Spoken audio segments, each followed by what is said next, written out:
A great welcome to all the students for the first video of the online classes of session 21-22. We are going to start our syllabus with a chapter number 3. The topic is the flower.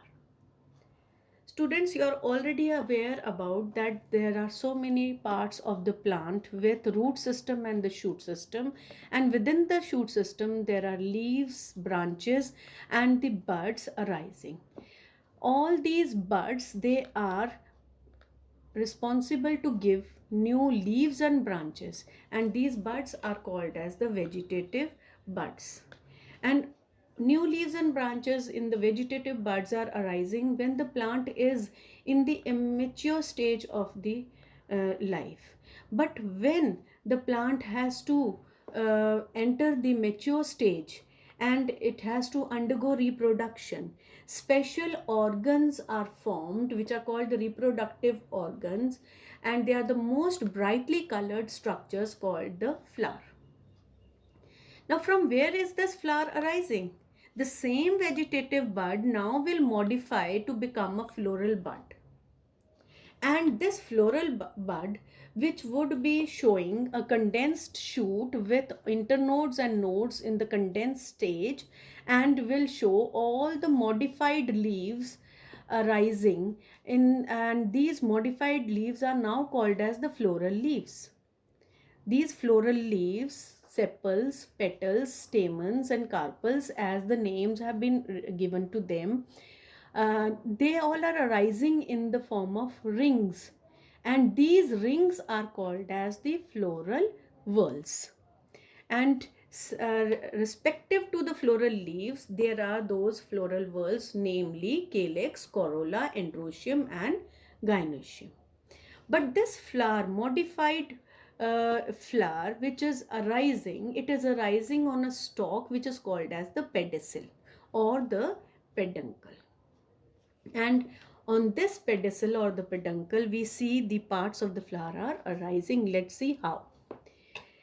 Now, if you see, in this is the branch on which the flower is arising, and always the flower arises in the axil of a leaf on the branch.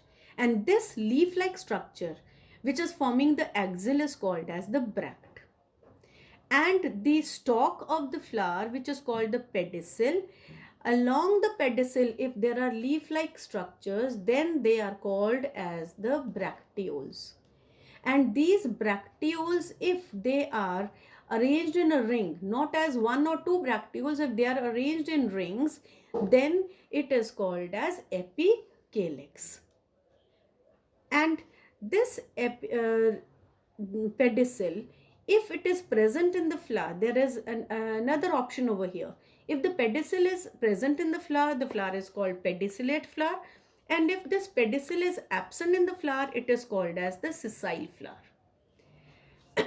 Now, this pedicel, it is swollen at the tip in the form of a dome-shaped structure, a flat structure, or a cup-shaped structure.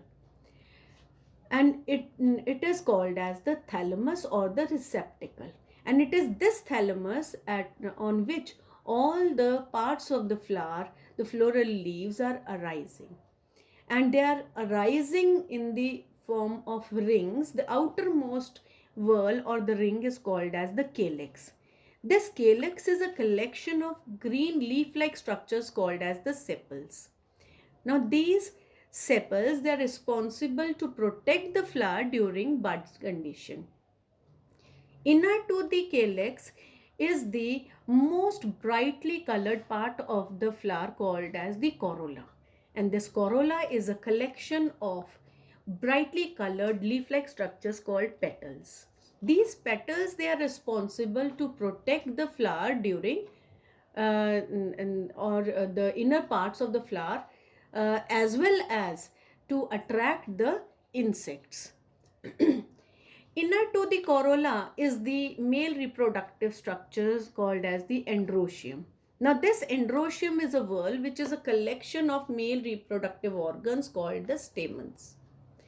There are multiple stamens in a androecium, and the most innermost part of the flower, which is called as the female whorl, is the gynoecium.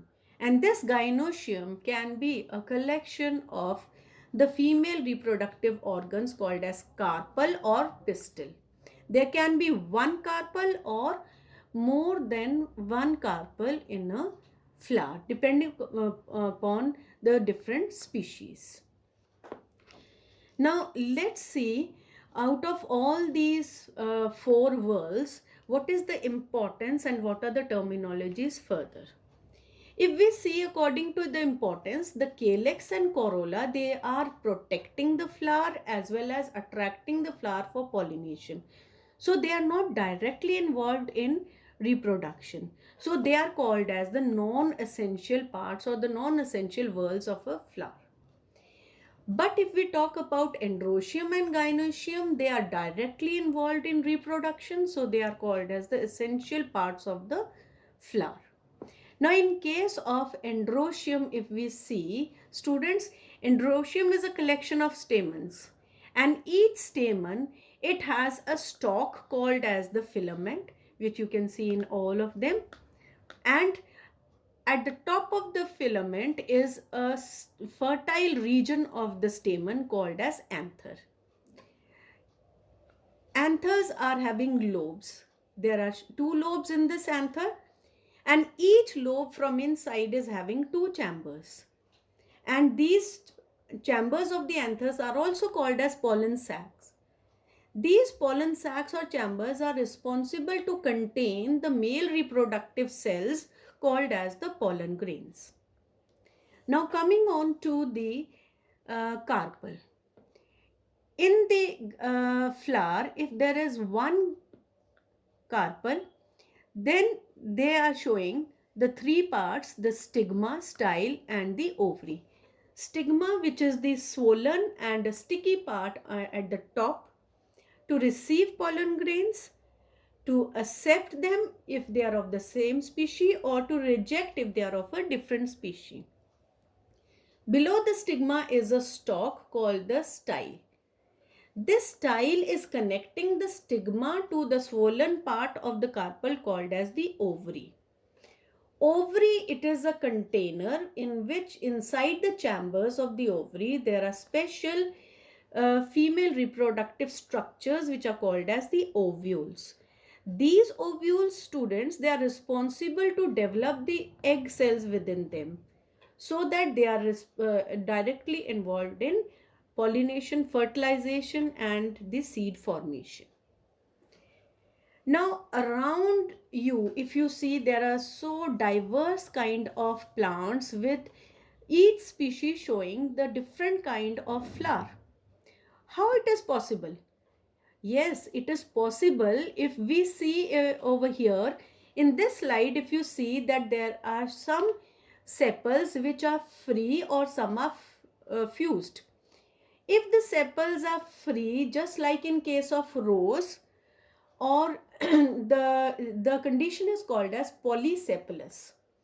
And if we see the condition like in the sunflower, in case of hibiscus, that the sepals, they are fused to form a cup, then that condition is called as gamosepalous. So these conditions of polysepalous, gamosepalous are helping to make the flowers of a different kind.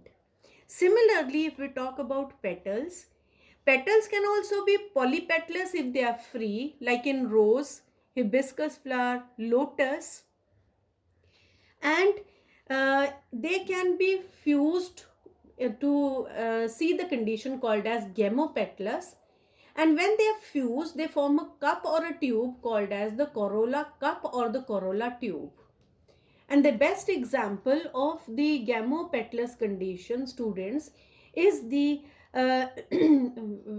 petunia flower, the campanula flower, and the digitalis flower. A very nice, interesting feature, that what is the need to have the corolla in the form of a tube? It is so that the flower is able to contain the nectar inside them to attract the insects or the birds for their food. Similarly, variation is there in the colors of the sepals and petals also. There are some flowers where there is no differentiation between the sepals and petals. Now we will not call those sepals or petals as such. We'll call them as tepals. And a collection of these tepals would be the perianth, lobes, and the condition of the flower is perianth. So you can see over here there is no differentiation between the sepals and the petals over here. Now similarly there is a variation where the petals are similar like the color of the sepals. Such flowers and plants, they are arising in the Himalayan regions where the petals, their color is like the sepals, and now such petals are called as sepaloid petals. Similarly, in case of Gulmohar flower, we see that the sepals, they are of the color of the petals. So you can see over here both sepals and petals are of the same red color. Such a condition is called as petaloid sepals. So these were the reasons why the flowers are of different or diverse kind. This is not only the reason, this is one of the reasons, students. More about them we'll be discussing in the next videos, continuing videos, which would be coming to you people. Till then, please students, go through the different parts of the flower and the terms related to them, keep revising them, and try to practice the diagram of the flower also. Till we meet for the next video, till then, thank you and have a nice time.